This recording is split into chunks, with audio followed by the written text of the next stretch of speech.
Hi friends, good morning. నేను Vijay.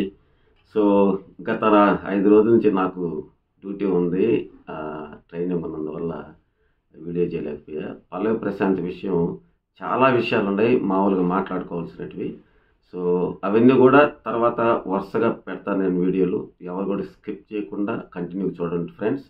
So పల్లవి Prashanth attitude ఎలా ఉంది, హౌస్లో ఉన్నప్పుడు ఎలా ఉంది, బయట వచ్చినప్పుడు ఎలా ఉంది, సో ఎందుకు పల్లవి ప్రశాంత్ని అరెస్ట్ చేశారు, కారణాలు ఏంటి అనేది కూడా ఒక 2-3 నిమిషాల్లో చెప్పేస్తా ఫ్రెండ్స్. ఎక్కడ స్కిప్ చేయకుండా దయచేసి చూడండి.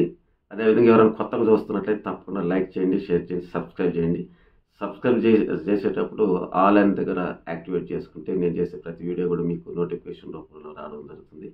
Once again I request all of you, please like and share, subscribe. So ఇక మనం టాపిక్లోకి వెళ్తే, పల్లవి ప్రశాంత్ని గత 3-4 రోజుల నుంచి, అంటే గెలిచినప్పటి నుంచి గందరగోళ పరిస్థితులు అయితే ఉన్నాయి 2 రాష్ట్రాల్లో.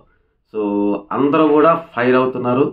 కారణం ఏంటంటే పల్లవి ప్రశాంత్ను విన్నర్ అయిన తర్వాత జరిగిన సంఘటనలు బట్టి. సో అవన్నిటిని దృష్టిలో పెట్టుకొని అతనికి అరెస్ట్కి సంబంధించిన విషయాలు మాత్రం చెప్తాను. తర్వాత ఎందుకు, ఏంటి, అసలు యాటిట్యూడ్ ఏం జరిగింది అనేది కూడా తర్వాత వీడియోలో చెప్తాను. ఎందుకంటే లెంగ్త్ ఎక్కువ అవుతుంది కాబట్టి. అరెస్ట్ విషయం మాత్రము ఇప్పుడు చెప్తాను.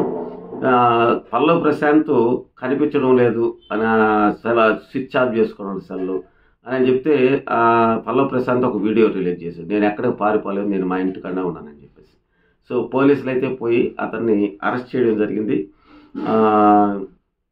అతనిది సిద్దిపేట గజ్వేల్ మండలం కొల్లూరులో అతని సొంతూరు. జూబ్లీ హిల్స్ పోలీసులు అరెస్ట్ చేశారు. అతని జూబ్లీ హిల్స్ పోలీస్ స్టేషన్కి తరలించి 6 గంటల పాటు విచారించారు. ప్రభుత్వ ప్రైవేటు ఆస్తుల ధ్వంసం కేసులో ప్రశాంత్ను అరెస్ట్ చేసినట్లు పోలీసులు తెలిపారు. ఆ సెలబ్రిటీ ముసుగులో ఇష్టం వచ్చినట్లు ప్రవర్తిస్తే చూస్తూ ఊరుకోమంటూ పోలీసులు హెచ్చరించారు. బుధవారం రాత్రి ప్రశాంత్తో పాటు అతని సోదరుడిపై జడ్జి ఇంట్లో హాజరుపరిచారు. ఈ క్రమంలో న్యాయమూర్తి పల్లవి ప్రశాంత్కు 14 రోజులు రిమాండ్ విధించారు. అనంతరం అతన్ని చెంచల్గూడ జైలుకు ప్రశాంత్ను పోలీసులు తరలించారు. సో ప్రశాంత్తో పాటు అతని సోదరుడికి కూడా రిమాండ్ విధించడం జరిగింది.